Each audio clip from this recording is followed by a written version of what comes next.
Hello! In this short video, I'll show you how to create a user in TSplus Remote Access step by step. Let's begin.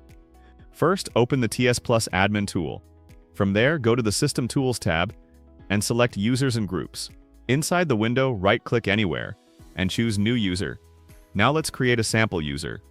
We'll name this user Omer Adnan. Fill in the required fields, including the username, password, and a short description if needed. Next, adjust the password options. Uncheck User must change password at next logon, and check Password never expires. This helps avoid unexpected login issues later. When you're ready, click Create. Your new user will now appear in the list. It's a good idea to verify everything. Use the login link on the Admin tool main page.